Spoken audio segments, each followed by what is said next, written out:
സൗപർണിക ഹോസ്പിറ്റലിന്റെ വെളുത്ത ഇടനാഴിയിൽ ആശുപത്രിയിലെ തിരക്കുകളിൽ നിന്നുമൊക്കെ മാറി പുറത്തെ ബാൽക്കണിയിലെ തണുത്ത കാറ്റും കൊണ്ട് നിൽക്കുവാണ് ശിവയും ചിത്തുവും. എനിക്ക് വിശ്വസിക്കാനാവുന്നില്ല ശിവ, ഈ കുറച്ചു നേരം കൊണ്ട് എന്തൊക്കെയാണ് നമുക്കിടയിൽ സംഭവിച്ചതെന്ന്. കാർത്തിക്കിന്റെ കാര്യത്തിൽ വലിയ ഞെട്ടലില്ല. പക്ഷേ അനിയേട്ടന്റെ അച്ഛൻ പറ്റുന്നില്ല. അയാൾ ഇത്ര മൃഗമായിരുന്നോ? വെറുപ്പോടെ പറഞ്ഞുകൊണ്ട് ചിത്തു ശിവയെ നോക്കി.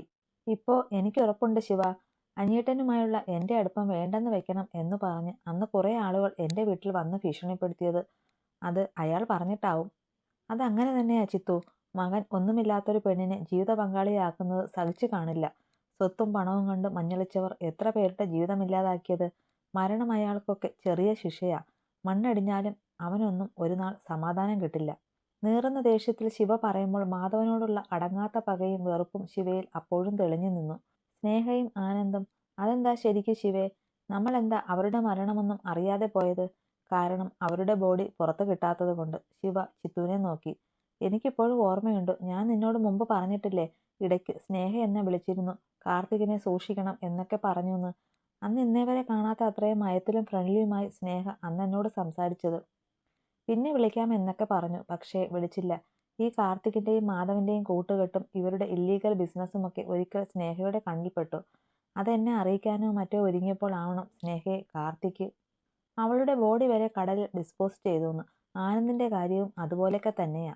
ഉണ്ണിയേട്ടനും സിദ്ധുവേട്ടനുമൊക്കെ നരേന്ദ്രനെയും ആനന്ദിനെയും തപ്പുമ്പോൾ അവരുടെ കയ്യിൽ കിട്ടാതിരിക്കാൻ ആനന്ദ് ചെന്നത് കാർത്തികിന്റെ അരികിലാ. അവിടെ വെച്ച് അവനും മാധവനും ചേർന്ന് ആനന്ദിനെ ഉണ്ണിയേട്ടന് എതിരെയുള്ള ആയുധമാക്കാൻ, എന്നിട്ട് ആ കൊലപാതകം ഉണ്ണിയേട്ടന്റെ തലയിൽ കെട്ടിവെക്കാനായിരുന്നു പ്ലാൻ. എന്നാൽ അവരെ അറിഞ്ഞില്ല നടാഷ അവളുടെ വെബ് ക്യാബിൽ അതെല്ലാം പിടിച്ചെടുത്തത്.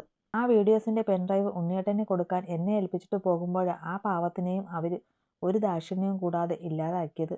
ശിവയുടെ വാക്കുകൾ കേട്ട് ചിത്തു ഒരു നിമിഷം തരിച്ചു നിന്നുപോയി. പണത്തിനും അധികാരത്തിനും വേണ്ടി ഇത്രയേറെ ജീവനുകൾ ബലി നൽകിയ ആ മനുഷ്യരൂപം കൊണ്ട ചെകുത്താന്മാരെ ഓർത്ത് അവൾക്ക് അറപ്പ് തോന്നി. ശിവയുടെ കൈകൾ തന്റെ നെഞ്ചിലെ ലോക്കറ്റിൽ പതിഞ്ഞു. തന്റെ അച്ഛനെപ്പോലെ തന്നെ ഒരുപാട് നിരപരാധികളെ കൊന്നുതള്ളിയ ആ പാവി ഇനിയില്ല.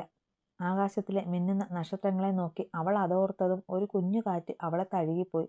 ശിവ നിറകണ്ണുകളോടെ ഒന്ന് ചെറുതായി പുഞ്ചിരിച്ചു. അത് കാണെ ചിത്തുവും അവളെ കെട്ടിപ്പിടിച്ച് അവളുടെ തോളിൽ തല ചായച്ചു. അല്ല, രണ്ടാളും ഇവിടെ വന്ന് നിൽക്കുവാണോ? ഞാൻ എവിടെയൊക്കെ തിരക്കി? പിന്നിൽ നിന്നുമുള്ള മഹേന്ദ്രന്റെ ചോദ്യം കേട്ട് ശിവയും ചിത്തുവും തിരിഞ്ഞു നോക്കി. അയാളെ കണ്ടതും കണ്ണുകൾ തുടച്ചു ശിവ പുഞ്ചിരിക്കാൻ ശ്രമിച്ചു. എന്താ എന്റെ കുഞ്ഞിന്റെ കണ്ണ് നിറഞ്ഞേ? ഓരോന്ന് ആലോചിക്കുവാണോ? എങ്കിലിനി അത് വേണ്ട കേട്ടോ. എന്റെ മക്കളുടെ കണ്ണ് ഇനിയും നിറയാൻ ഈ അച്ഛനും സമ്മതിക്കില്ല. ശിവയുടെ കവളിൽ തഴുകി വാത്സല്യത്തോടെ മഹേന്ദ്രൻ അത് പറയുമ്പോൾ അയാളുടെ നോട്ടം അടുത്തു നിൽക്കുന്ന ചിത്തുവിലേക്കും പോയിരുന്നു. അച്ഛൻ എന്താ വന്നേ? അതോ? മോളെ, നിന്റെ ഡോക്ടർ തിരക്കുന്നുണ്ട്. അവൻ സുധയ്ക്കരികില്ല. നിന്നെ വിളിക്കാൻ വേണ്ടി എന്നെ വിട്ടതാ. മഹി പറഞ്ഞതും ശിവ ചിത്തുവിനെ ഒന്ന് നോക്കിയിട്ട് വിടർന്ന മുഖത്തോടെ പയ്യെ മുന്നോട്ട് നടന്നു. അവളുടെ ഡോക്ടറുടെ പേര് കേട്ടതും മുഖം വിടർന്നത് കണ്ടില്ലേ വൈഫവേട്ടന്റെ അച്ഛ. അത്രയ്ക്കുണ്ട് ആ പെണ്ണിന് അവളുടെ തെമ്മാടി ഡോക്ടർ. അവരിങ്ങനെയൊന്ന് ജീവിക്കുമെന്ന് സ്വപ്നത്തിൽ പോലും കരുതിയില്ല. പക്ഷേ ഇപ്പോ ഇങ്ങനെ അവരെ കാണുമ്പോൾ വല്ലാത്ത ഒരു സന്തോഷം. ചിരിച്ചുകൊണ്ട് ചിത്തു പറഞ്ഞത് കേട്ട് മഹേന്ദ്രന്റെ മുഖത്തും ഒരു വിടർന്ന പുഞ്ചിരി വിരിഞ്ഞു. അത് ശരിയാ മോളെ. ശിവ വന്നതിന് ശേഷമാണ് ഉണ്ണിയുടെ ആ കനലടങ്ങിയ കണ്ണുകളിൽ ഞാൻ സ്നേഹത്തിന്റെ തിളക്കം കണ്ടു തുടങ്ങിയത്. അവളാ അവന്റെ പ്രാണൻ. ഇരുവരെയും ഇങ്ങനെ കാണുമ്പോൾ തന്നെ എന്റെ സൗപർണിക മുകളിൽ നിന്ന് സന്തോഷിക്കുന്നുണ്ടാവും. കണ്ണിലൊരു ഈറൻ നനവോടെ മഹേന്ദ്രൻ പറഞ്ഞു. ആ പിന്നെ, മോളോട് ഞാനൊരു കാര്യം പറയട്ടെ? മഹേന്ദ്രൻ ചിത്തുവിനോട് ചോദിച്ചതും അവൾ എന്താ എന്ന പോലെ അയാളെ നോക്കി. മോളോട് ശരിക്കും എനിക്കൊരു മാപ്പ് പറയാനുണ്ട്. മോളുടെയും അനിയുടെയും വിവാഹകാര്യം അമ്മ പറഞ്ഞപ്പോൾ ആദ്യം എതിർത്തത് ഞാനാ. അതിന്റെ കാരണം മോളുടെ അസുഖത്തെപ്പറ്റി നരേന്ദ്രൻ വഴി ഞാൻ അറിഞ്ഞതുകൊണ്ടാ. മഹി പറഞ്ഞു തുടങ്ങിയതും ചിത്തുവിന്റെ മുഖം ഒന്ന് മങ്ങി. പക്ഷേ അപ്പോൾ അറിയില്ലായിരുന്നു നിങ്ങൾ തമ്മിലുള്ള ബന്ധം. ഇന്ന് മോള് അവന്റെ ഒപ്പം ഇങ്ങനെ സന്തോഷത്തോടെ ഇരിക്കുന്നത് കാണുമ്പോൾ എന്നോട് തന്നെ എനിക്ക് ചിലപ്പോൾ പുച്ഛം തോന്നും. അത്രയ്ക്കാ ഇരുട്ടിൽ നടന്നിട്ടുള്ളത്. അതുകൊണ്ട് ക്ഷമിക്കണം എന്നോട്. ഏയ്, വൈഫവേട്ടന്റെ അച്ഛൻ എന്നോട് ക്ഷമ ചോദിക്കൊന്നും വേണ്ട. എനിക്കതൊന്നും അറിയുക പോലുമില്ലല്ലോ. പിന്നെ അനിയേട്ടന്റെ ജീവിതത്തിലേക്ക് വീണ്ടും തിരികെ വന്നപ്പോൾ ഒരുപാട് പേരുടെ കറുത്ത മുഖം കണ്ടിട്ടുണ്ട്. അപ്പോഴൊക്കെ വിട്ടുകളയാതെ ചേർത്ത് പിടിച്ചിട്ടുണ്ട് ആ ആളെന്നെ. എന്നോ ആഗ്രഹിച്ചതുപോലൊരു ജീവിതമാ ഇപ്പോൾ ഏട്ടനൊപ്പം എനിക്കുള്ളത്. അതുകൊണ്ട് തന്നെ പഴയതൊന്നും ഞാൻ ഓർക്കുന്നില്ല. പക്വതയിൽ ചിരിയോടെ പറയുന്നവളെ കണ്ണിലെ തിളക്കം മഹേന്ദ്രയ്ക്ക് മനസ്സിലായി. അയാൾ വലത് കൈ ഉയർത്തി ആ പെണ്ണിന്റെ തലയിൽ വാത്സല്യത്തോടെ ഒന്ന് തലോടി അനുഗ്രഹിച്ചു. ആ പിന്നെ ഒരു കാര്യം കൂടെ, എന്റെ ഉണ്ണിയെപ്പോലെയാ എനിക്ക് അനിയും.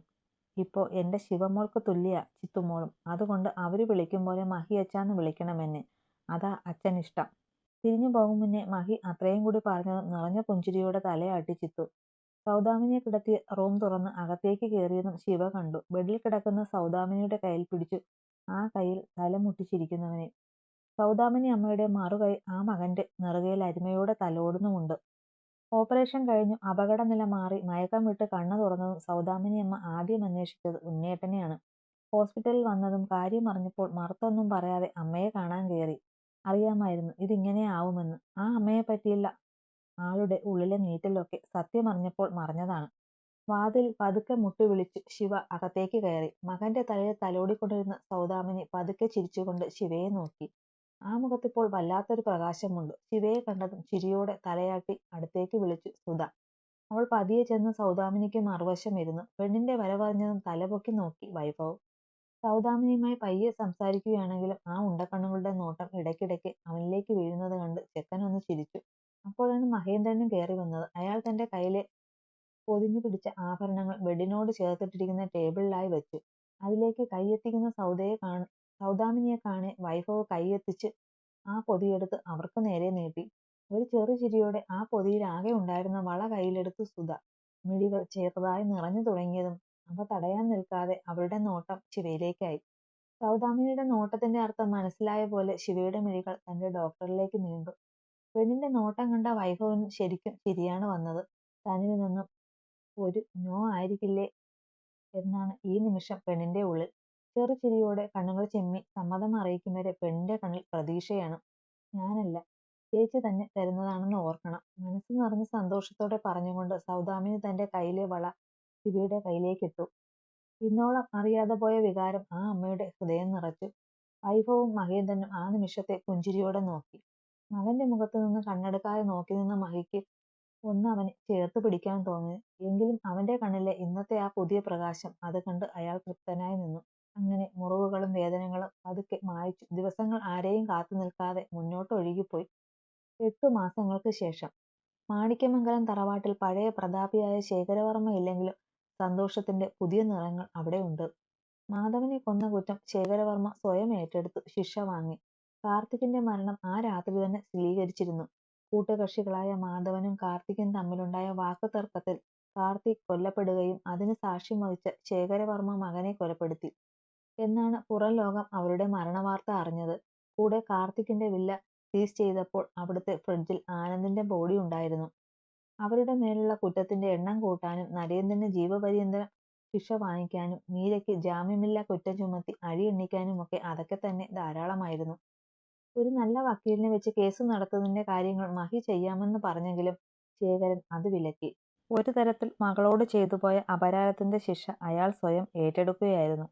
വിരലിൽ എണ്ണാവുന്ന നാളുകളെ തനിക്കിനി കാണൂ എന്ന് മനസ്സിലാക്കിയ ശേഖരൻ ആ ദിവസങ്ങൾ തന്റെ പ്രായശ്ചിത്തം പോലെ ഒരു ഇരുട്ടറയിൽ തീർക്കാൻ തീരുമാനിച്ചു. മഹേന്ദ്രനും സൗദാമിനിയുമാണ് അംബികാമ്മയെ നോക്കി തറവാട്ടിൽ കഴിയുന്നത്. കൂടെ ലതികയും മക്കളുമുണ്ട്. ഒരിക്കൽ പടിയിറക്കിയ വീട്ടിൽ എല്ലാ അധികാരത്തോടും കൂടി പിടിച്ചു കയറ്റിയത് മക്കൾ മൂവരുമാണ്. അനിയും ചിത്തുവും മാറി താമസിക്കാൻ ഒരുങ്ങിയെങ്കിലും ആരും അതിന് സമ്മതിക്കാതെ അവരെ അവിടെ പിടിച്ചു നിർത്തി. ഇതുവരെ ഒഴുകി കഴിഞ്ഞില്ലേ മോളെ? മുഹൂർത്തത്തിന് സമയമാകാറായി. കഴിഞ്ഞു സുധാമേ, ദാ എത്തി. മുകളിലെ മുറിയിലേക്ക് നോക്കി സൗദാമിനി വിളിച്ചതും ഉച്ചത്തിൽ മറുപടി പറഞ്ഞുകൊണ്ട് തന്റെ ലഹങ്കയിൽ പിടിച്ചു പടികൾ ഇറങ്ങി ഓടി വന്നു അപ്പു. ഒരുങ്ങി ഇറങ്ങിക്കഴിഞ്ഞാൽ ഒരു കുഞ്ഞു കറുത്ത പൊട്ട് തൊട്ടൂടെ എന്റെ കുട്ടി നിനക്ക്? ആരേലും കണ്ണു വയ്ക്കില്ലേ? സുന്ദരിയായി ഒരുങ്ങി നിൽക്കുന്ന അപ്പുവിനെ കണ്ടതും ചെറിയ ശകാരത്തോടെ പറഞ്ഞു. അവളുടെ ചെവിക്ക് പിന്നിലായി ഒരു കുഞ്ഞ് കറുപ്പ് വെച്ചു കൊടുത്തു സൗദാമിനി. ഇത് കണ്ടോണ്ടാണ് മഹേന്ദ്രൻ മുറിയിൽ നിന്ന് വന്നത്. ഇറങ്ങാറായോ മഹി? ലതികയുടെ കൈ പിടിച്ചുകൊണ്ട് അങ്ങോട്ടേക്ക് വന്ന മുത്തശ്ശി മൂവരെയും കണ്ട് തിരക്കി. അംബികാമ്മയുടെ മുഖത്ത് പഴയ സൂര്യപ്രഭ ഒന്നുമില്ലെങ്കിലും മക്കൾക്കൊപ്പം സന്തോഷമാണവർ. ശേഖരനെപ്പറ്റി അവർ ആലോചിക്കുന്നു പോലുമില്ലെന്ന് തന്നെ പറയാം. ഇറങ്ങൂ അമ്മേ. അനിയും ചിത്തുമോളും ഹോസ്പിറ്റലിൽ കയറിയിട്ട് നേരെ അങ്ങോട്ട് വരാമെന്ന് പറഞ്ഞിട്ടുണ്ട്. സമയമാകുന്നതല്ലേ ഉള്ളൂ. ഞങ്ങൾ നേരത്തെ പോകാമെന്ന് വെച്ചു. മഹേന്ദ്രൻ പറഞ്ഞതും അംബികാമ്മ ഒന്ന് തല കുലുക്കി. അമ്മ വരുന്നില്ലെന്ന് തന്നെ വെച്ചോ? ഇല്ല മോളെ, ഞാനിവിടെ വന്നാൽ ഇവിടെ അമ്മയുടെ അടുത്ത് ആരാ? നിങ്ങൾ പോയിട്ട് വാ. അപ്പു ലതികയെ വിളിച്ചതും ഒരു പുഞ്ചിരിയോടെ മകളുടെ കവിളിൽ തഴുകി ലതിക പറഞ്ഞു. പെട്ടെന്ന് മുറ്റത്ത് നിന്ന് കാറിന്റെ ഹോണടി കേട്ടു. ഓ, ഇവൻ ഇന്നത് അടിച്ചു പൊട്ടിക്കുവോ? ഒരു ലൈസൻസ് കിട്ടിയെന്ന് വെച്ച് ചില്ലറയല്ല ചെക്കന്റെ ജാട. കിടന്ന് അലറാതടാ, വരുവാ. ആദിയുടെ ഹോണടി കേട്ട് ചൊറിഞ്ഞു കയറിയ അപ്പു ഈർഷ്യയോടെ പറഞ്ഞുകൊണ്ട് മുറ്റത്തേക്ക് നടന്നു. അവൾക്ക് പിറകെ ചിരിയോടെ മഹേന്ദ്രനും സൗദാമിനിയും ചെന്നു. ലൈസൻസ് കയ്യിൽ കിട്ടിയ പിന്നെ ആദി ഏതു നേരവും വണ്ടിയിലാണ്. BBAക്ക് കോളേജിൽ ചേർന്നപ്പോൾ വൈഫ് അവന് പുതിയ കാർ കൂടി എടുത്തു കൊടുത്തതും ചെക്കൻ ഇപ്പോൾ നിലത്തെങ്ങുമല്ല. സൗകന്യ ഹോസ്പിറ്റലിന്റെ സ്കാനിംഗ് റൂമിന് പുറത്ത് വല്ലാത്തൊരു പരിഭ്രമത്തോടെ അനിരുദ്ധ് അങ്ങോട്ടും ഇങ്ങോട്ടും നടക്കുകയാണ്. പ്രാർത്ഥനയോടെ ഇരിക്കുന്ന ചിത്തുവിന്റെ മുഖത്തേക്ക് അവൻ നോക്കി. ഉള്ളിലൊരു ജീവൻ തുടിക്കാൻ തുടങ്ങി എന്നറിഞ്ഞിട്ട് 3 മാസമായി. ഈ ദിവസങ്ങളിലെല്ലാം ചിത്തുവിനെ കൈക്കുമ്പിളിൽ കൊണ്ട് നടക്കുകയാണ് അനി. അന്ന് ഞങ്ങൾക്ക് നഷ്ടപ്പെട്ട ആ കൺമണിയെക്കുറിച്ചുള്ള ഓർമ്മകൾ രണ്ടുപേരുടെയും ഉള്ളിൽ ഒരു വിങ്ങലായി ഇപ്പോഴുമുണ്ട്. ആ വേദന ഇനി ആവർത്തിക്കരുതേ എന്നായിരുന്നു അവരുടെ ഏക പ്രാർത്ഥന. സ്കാനിംഗ് ബെഡിൽ കിടക്കുമ്പോൾ ചിത്തുവിന്റെ കൈകൾ വിറയ്ക്കുന്നുണ്ടായിരുന്നു. എന്നാൽ അവൾക്ക് കരുത്തേക്കാൻ പ്രിയപ്പെട്ടവന്റെ കരങ്ങൾ അവളെ പൊതിഞ്ഞിട്ടുണ്ട്. ഡബിൾ കൺഗ്രാസ് ആണല്ലോ. ഒന്നല്ല, രണ്ടുപേരുണ്ടല്ലോ ഉള്ളിൽ. പുഞ്ചിരിയോടെ ഡോക്ടർ പറഞ്ഞത് വിശ്വസിക്കാനാവാതെ ചിത്തുവും അനിയും പരസ്പരം നോക്കി. അനിയുടെ കണ്ണുകൾ സന്തോഷം കൊണ്ട് നിറഞ്ഞു തുളുമ്പി. ചിത്തുവിന്റെ ചുണ്ടിൽ ഒരു തേങ്ങൽ ഉയർന്നു. അത് കഴിഞ്ഞുപോയ സങ്കടങ്ങൾക്കുള്ള മറുപടിയായിരുന്നു. ഒരിക്കൽ ഒരു കുഞ്ഞിനെ നഷ്ടപ്പെട്ട ആ വേദനയുടെ സ്ഥാനത്ത് ഇന്ന് ദൈവം ഇരട്ടി മധുരമാണ് നൽകിയിരിക്കുന്നത് എന്ന സന്തോഷം. അനിയേട്ടാ, കേട്ടോ, 2 പേർ നമ്മുടെ മക്കളാ. ഡോക്ടർ കുഞ്ഞുങ്ങളുടെ ഹാർട്ട് ബീറ്റ്സ് കേൾപ്പിച്ചതും വിതുമ്പിക്കൊണ്ട് അനിയോട് പറഞ്ഞതും നിറകണ്ണുകൾ കൊണ്ട് തലയാട്ടുന്നതിനൊപ്പം പെണ്ണിന്റെ നെറുകയിൽ മുത്തി അനി. സ്കാനിംഗ് കഴിഞ്ഞ് പുറത്തിറങ്ങുമ്പോൾ അവർ രണ്ടുപേരും പുതിയൊരു ലോകത്തായിരുന്നു. കാറിൽ കയറിയതും ചിത്തുവിന്റെ വയറിൽ ഇറുകി പിടിച്ച് അവിടെ മുത്തം കൊണ്ട് മൂടി അനി. പറയണ്ടേ പോയി എല്ലാരോടും? വേണം. ആദ്യം ശിവയോട് പറയണം എനിക്ക്. അനിയോട് സന്തോഷത്തോടെ ചിത്തു പറഞ്ഞതും അവളെ ചേർത്ത് പിടിച്ച് മൂർധാവിൽ ചുംബിച്ചു അവൻ. നഭസിനടുത്ത് തന്നെ ബീച്ച് സൈഡിൽ വലിയൊരു പുതിയ വീടുണ്ട്. ശിവയുടെയും അവളുടെ ഡോക്ടറിന്റെയും സ്വപ്ന സൗധം. മാണിക്യമംഗലത്ത് തറവാട്ടിൽ താമസിക്കാൻ ഇനി തീരുമാനമില്ലെന്ന് ഉറപ്പിച്ചതുകൊണ്ട് തന്നെ ശിവയും വൈഭവും അവർക്ക് ഏറ്റവും ഇഷ്ടമുള്ളിടത്തായിരുന്നു വൈഭവിന്റെ ആ പഴയ ബീച്ച് ഔട്ട് ഹൗസിൽ. അവിടെ സ്ഥിരം സന്ദർശകയായി ആമിക. ശിവയുടെ അരികെ എപ്പോഴും വൈഭവ് ഉണ്ടെങ്കിലും പെണ്ണിനിപ്പോൾ ഈ സമയത്ത് അപ്പമ്മയുടെയും സേതുവച്ചന്റെയും ഒക്കെ സാന്നിധ്യം ആവശ്യമാണെന്ന് മനസ്സിലാവാൻ അവൾക്കായി പണിതാണ് നഭസിനോട് ചേർന്ന് അധികം ദൂരമില്ലാതെ മറ്റൊരു വില്ല. തന്റെ മുറിയുടെ കണ്ണാടിക്ക് മുന്നിൽ നിന്ന് ശിവ ചെറുതായി കിതയ്ക്കുന്നുണ്ടായിരുന്നു. തന്റെ നിറവയറിൽ സാരി ഉടുക്കാൻ അവൾ ശരിക്കു പാടുപെടുകയാണ്. 9ാം മാസത്തിലെ വയറുവേദനയും ഭാരവും അവളെ ചെറിയ രീതിയിൽ അലട്ടുന്നുണ്ടായിരുന്നു. അവൾക്ക് സ്വയം തന്നെ ചിരി വന്നു. ഒരു വശത്ത് സാരി നേരെയാക്കാൻ ശ്രമിക്കുമ്പോൾ മറുവശത്ത് ഉള്ളിൽ കിടക്കുന്ന ആൾ കുറുമ്പ് കാട്ടും. ഡാ വെറുതെ, നീ ഇങ്ങനെ തുടങ്ങല്ലേ കേട്ടോ. അമ്മ ഒന്ന് ഒരുങ്ങട്ടെടാ, നമുക്കിന്ന് അപ്പൂപ്പന്റെ കല്യാണത്തിന് പോകണ്ടേ? വയറിലാൽ പൊങ്ങി വരുന്ന പൊന്നോമനയുടെ ചലനം കണ്ട് അവിടെ തലോടി പരിഭവം പറഞ്ഞുകൊണ്ട് അവൾ സാരിയുടെ ഞൊറികൾ ഒതുക്കാൻ ശ്രമിച്ചു. എവിടെ? ഉള്ളിൽ കിടക്കുന്നവൻ തനി സ്വരൂപം പുറത്തെടുത്തുകൊണ്ടിരുന്നു. ഒരു കുഞ്ഞു ചവിട്ട് കൊടുത്തു. ഡാ ചെക്ക, മര്യാദയ്ക്കിരുന്നോ, ഇല്ലെങ്കിൽ ഇങ്ങ് വന്ന് കഴിയുമ്പോൾ എന്റെ കയ്യിൽ നിന്ന് വാങ്ങും നീ. ചെറിയൊരു ദേഷ്യത്തോടെ ശിവ പറഞ്ഞു. നീ ഞൊട്ടും. കുളി കഴിഞ്ഞിറങ്ങി വന്ന വൈഭവ് തല തൂത്തിക്കൊണ്ട് പറഞ്ഞത് കേട്ട് ശിവ അവനെ കൂർപ്പിച്ചു നോക്കി. എന്താടി ഉണ്ണക്കണ്ണി, നിന്റെ കണ്ണുരുട്ട് എന്നെ കാട്ടും പോലെ എന്റെ ജൂനിയറിനെ കാട്ടി പേടിപ്പിക്കുന്നോ? ചുണ്ടും കൂർപ്പിച്ചു നോക്കി നിൽക്കുന്നവളെ നോക്കി കള്ള കണ്ണിറുക്കി വൈഭവ് തിരക്കി. ഓ, അല്ലേലും എനിക്കറിയാം ഞാൻ പുറമ്പോക്ക്. നിങ്ങൾ സീനിയറും ജൂനിയറും ഒക്കെ ഒറ്റ ടീമല്ലേ? ചുണ്ടു ചുളുക്കി പറയുന്നതിനോടൊപ്പം ചെറുതായി കലങ്ങി തുടങ്ങിയ മിഴികളുമായി വീണ്ടും ശിവ സാരിയുമായി മൽപ്പിടുത്തത്തിൽ ചേർന്നു. ഇപ്പോൾ ഇങ്ങനെയാണ്. ഒന്ന് പറഞ്ഞ് രണ്ടാമത്തേന് പെണ്ണിന് മൂഡ് സ്വിങ്സ് ആണ്. കരച്ചിലും ചിരിയുമൊക്കെ സ്വിച്ചിട്ട പോലെ വരും. പക്ഷേ ഒട്ടും സഹിക്കാത്തത് പെണ്ണിന്റെ ദേഷ്യമാണ്. ഒരിക്കലിട്ട് കളിപ്പിച്ചതിന്റെ ഒക്കെ ഇപ്പോൾ പലിശ ചേർത്ത് പെണ്ണ് വീട്ടുന്നുമുണ്ട് അവളുടെ ഡോക്ടറെ കൊണ്ട്. പിന്നെ അവളുടെ അടുത്തെ അവൻ പത്തി താഴ്ത്തു. വൈഭവ് പതിയെ നടന്നു ചെന്ന് ശിവയുടെ കയ്യിൽ നിന്നും സാരിയുടെ ഞൊറി ഭാഗം വാങ്ങി ഭംഗിയായി അടുക്കി പെണ്ണിന്റെ ഉന്തി നിൽക്കുന്ന വയറിലേക്ക് അത് ചേർത്ത് വെച്ച് പിന്നുകൊണ്ട് കുത്തി. മൂട്ടിലായി നിന്ന് സാരിയുടെ അടിഭാഗം വൃത്തിയാക്കി എഴുന്നേറ്റു. പൊങ്ങുന്ന വഴി തന്റെ ചോരയ്ക്കായി ഒരു മുത്തം നൽകാനും അവൻ മറന്നില്ല. അതോടെ പെണ്ണിന്റെ കണ്ണിലെ ആ കലക്കം മാറി. ഇപ്പോൾ അവിടെ ചെറിയൊരു കുസൃതിച്ചിരി വിരിഞ്ഞിട്ടുണ്ട്. എങ്കിലും അത് അവൻ കാണാതിരിക്കാൻ വേഗം കണ്ണാടിക്ക് മുന്നിലേക്ക് തിരിഞ്ഞു നിന്നു ശിവ. വൈഭവിന്റെ കൈകൾ പിന്നിൽ നിന്ന് അവളുടെ വയറിന് കുറുകെ വന്ന് പൊതിഞ്ഞു. സാരി ഉടുക്കണ്ടെന്ന് ഞാൻ പറഞ്ഞതല്ലേടി കുശുമ്പി, എന്നിട്ട് ബ്ലെയിം എന്റെ തലയിൽ വെക്കുന്നു. പെണ്ണിന്റെ കാതോരത്ത് ചുണ്ടു ചേർത്ത് പതുക്കെ അവൻ ചോദിച്ചതും കുളിരി കോരിയവൾ തോളൊന്ന് പൊക്കിപ്പോയി. ഞാൻ സാരി ഉടുക്കുന്നതാ ഏറ്റവും ഇഷ്ടമെന്ന് പറഞ്ഞ മനുഷ്യനാ ഇപ്പൊ പറയണ കേട്ടില്ലേ? ശിവ വീണ്ടും ചുണ്ടു കൂർപ്പിച്ചു. 7ാം മാസം കഴിഞ്ഞാൽ പിന്നെ അവൾ സാരി ഉടുത്തിട്ടില്ല.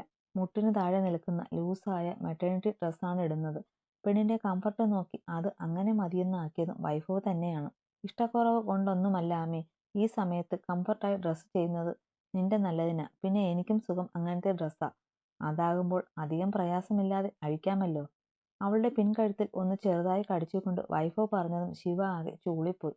അവളുടെ മുഖത്ത് നാണത്തിന്റെ ചുവപ്പ് കയറി പൊത്തി. പെട്ടെന്ന് പിന്നെയും ഉള്ളിലുള്ള ആളുടെ ചവിട്ട് അവൾക്കേറ്റു. കണ്ടോ, ഇതാ ഞാൻ നേരത്തെ പറഞ്ഞെ, ഉണ്ണിയേട്ടൻ ഇങ്ങനെയൊക്കെ പറയുകയും ചെയ്യുകയും ചെയ്യുമ്പോഴാ ചെക്കൻ ഇതുപോലെ ബഹളം വയ്ക്കുന്നേ. അവനെ കൊണ്ട് എന്നെ ചവിട്ടിച്ച് എന്റെ കൊച്ചിനെ ചീത്തയാക്കുവാ ഉണ്ണിയേട്ടൻ. അവന്റെ നേർക്ക് തിരിഞ്ഞ് ചുണ്ടു പിളർത്തി പറയുന്നതിനോടൊപ്പം വൈഭവിന്റെ നെഞ്ചിൽ ഒന്ന് ഇടിക്കുകയും ചെയ്തു ശിവ. അത് കേൾക്കെ ചെക്കൻ ഒന്ന് ഉറക്കെ പൊട്ടിച്ചിരിച്ചു. നീ ഇങ്ങനെ ചൂടാവാതെ ആർച്ചേ, ഒന്നാമതേ നിനക്ക് BP കൂടുതലാ. ഇപ്പൊ ഇങ്ങനെ ടെമ്പർ തെറ്റിയാൽ എന്റെ ജൂനിയർ പിന്നെ എന്റെ ഫോട്ടോസ്റ്റാറ്റ് ആയി പോവും. പിന്നെ എന്നെ കുറ്റം പറയരുത്. ഉവ്വ. ഈ ഉള്ളിൽ കിടക്കുന്നവന് ദേഷ്യമില്ലാതെ വന്നാലാ ആശ്ചര്യം. ഈ കടുവ എന്നെ പണ്ട് ബുദ്ധിമുട്ടിച്ചതിനും കയ്യും കണക്കുമുണ്ടോ? അത് തന്നെയായും ഇവന്റെ കയ്യിലും.